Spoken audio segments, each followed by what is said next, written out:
मंचासीन आज के इस 5वें राज्य अधिवेशन की अध्यक्षता कर रहे परम आदरणीय माननीय परविंदर प्रताप सिंह साहब, बहुजन मुक्ति पार्टी की राष्ट्रीय उपाध्यक्ष आयुष्मती निशा मेश्राम जी और मंच पर बैठे सभी सम्मानित गण का मैं हार्दिक स्वागत करता हूं। और इस पंडाल में इतनी भीषण गर्मी में, अब मौसम थोड़ा नॉर्मल हो गया है, लेकिन आज बहुत गर्मी पड़ी है। इस गर्मी में, भीषण गर्मी में यहाँ पर हमारे बहुजन साथी यहाँ पर जमे रहे, मैं उनका हार्दिक अभिनंदन करता हूँ, आभार प्रकट करता हूँ। साथियों, आज मान्यवर काशीराम साहब की स्मृति दिवस पर जो एक कार्यक्रम रखा गया है, साथियों आज दूसरा सत्र ये शुरू हो गया है। इसके दूसरे सत्र में साथियों 4 विषय इसमें भी हैं, लेकिन इसमें मैं थोड़ा वन नेशन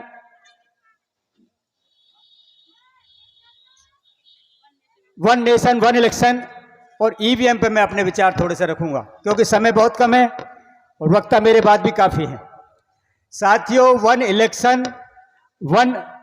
नेशन और वन इलेक्शन, इस देश में जब कांग्रेस का एक छत्र राज रहा, तब तक इस देश में वन नेशन और वन इलेक्शन रहा। और साथियों, जब इस देश में बहुजन समाज की पार्टियां निकल कर आने लगी और विशेषकर मान्यवर काशीराम साहब ने 1982 में जो नारा लगाया कि 90 भाग हमारा है, राज तुम्हारा नहीं चलेगा, नहीं चलेगा। साथियों, उसके तुरंत बाद इंदिरा गांधी ने मनु सिंघवी को विदेश में भेजा, और विदेश में जब ये ईवीएम इजाद हो चुकी थी, ईवीएम से चुनाव हो रहा था, तो मनु सिंघवी को, जो कांग्रेसी लीडर था, मनु सिंघवी को विदेश में भेजा, और विदेश में भेज उन्होंने कहा कि ये ईवीएम से जो चुनाव होता है, इसका मैटर क्या है, इसके आप आंकड़े लेकर आइए और आंकड़े यहाँ आके प्रस्तुत कीजिए। मनु सिंघवी विदेश में जाते हैं और जाने के बाद में साथियों वहाँ से आंकड़े कलेक्ट करते हैं, और कलेक्ट करने के बाद में साथियों इंदिरा गांधी के सामने रखते हैं, और इंदिरा गांधी साथियों संसद पटल पर उसका प्रस्ताव रखती है।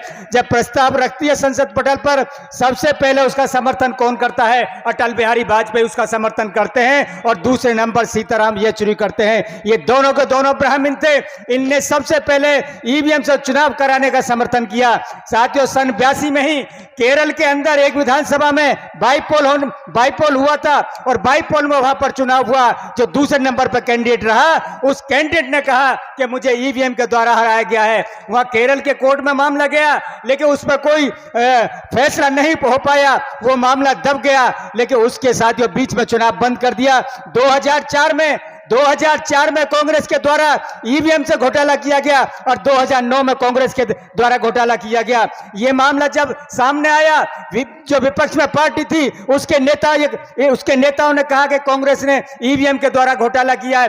आज भारतीय जनता पार्टी में जो भारतीय सुब्रमण्यम स्वामी, वो विपक्ष में जनता पार्टी के लीडर हुआ करते थे, उन्होंने कहा कि कांग्रेस ने ईवीएम के द्वारा घोटाला किया है, और ईवीएम के द्वारा 2004 में 2009 में चुनाव जीता है।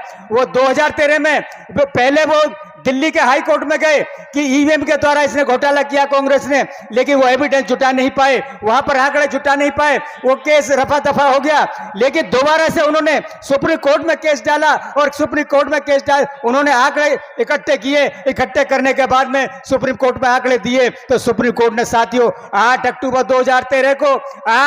2013 को निर्णय दिया कि ईवीएम के द्वारा फ्री फेयर और ट्रांसपेरेंट चुनाव नहीं हो सकता, इसलिए इसमें पेपर ट्रेल लगाया जाए। 2013 में यह निर्णय आता है, 8 अक्टूबर 2013 को। 2014 में आम चुनाव था लोकसभा का, लेकिन इन कांग्रेसियों ने, इन भाजपा के लोगों ने और इलेक्शन कमीशन से मिलकर साथियों उसमें कोई पेपर ट्रेल नहीं लगाया।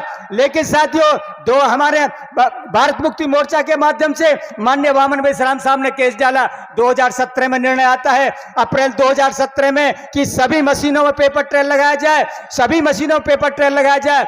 2019 का चुनाव आता है, 2017 का चुनाव में विधानसभा के चुनाव में भी क्या हुआ, विधानसभा के चुनाव में हुआ कि कांग्रेस, उससे पहले ही कांग्रेस ने कोर्ट में एफिडेविट दिया कि सभी मशीनों पे पेपर ट्रेल न लगाया जाए, उनकी गिनती ना की जाए, केवल 5 बूथों में लगाया जाए और 5 बूथों की गिनती की जाए। मैं आपसे पूछना चाहता हूं, आप लोगों से जानना चाहता हूं कि एक विधानसभा में कम से कम 400, 500, 450 बूथ होते हैं और केवल 5 की गिनती होगी, तो कैसे आप उसको आज को जस्टिफाई कर सकते हैं कि इसमें घोटाला हुआ है, नहीं हुआ है? और उन 5 की भी गिनती कब होती है? काउंटिंग के बाद में, काउंटिंग के बाद में लास्ट में गिनती होती है, यानी दूसरे में हारने वाला कैंडिडेट चला जाता है, उनका भी पता नहीं हो किसके फेवर में गए। इस तरह से बदमाशी कांग्रेस और भाजपा के द्वारा बदमाशी इस देश में मिलकर की जा रही है। साथियों, एक आने वाले समय में मैं आपको बताना चाहता हूं कि बहुजन मुक्ति पार्टी, यानी इस देश में बहुजन समाज में हजारों पार्टियां हैं, लेकिन कोई भी पार्टी साथियों इस देश की व्यवस्था को बदलने के लिए काम नहीं कर रही।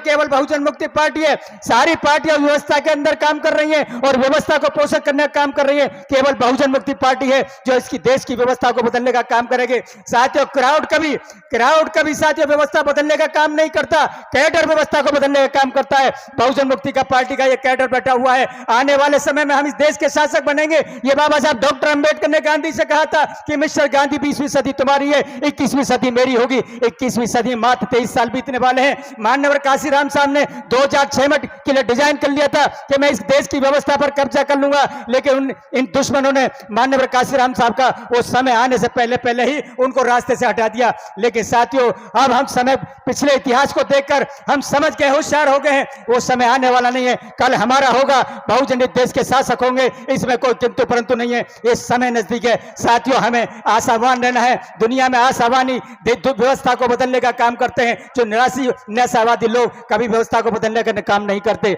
साथियों, समय कम है, आप लोगों ने मेरी बात सुनी, धन्यवाद। जय भीम, जय मूलवासी।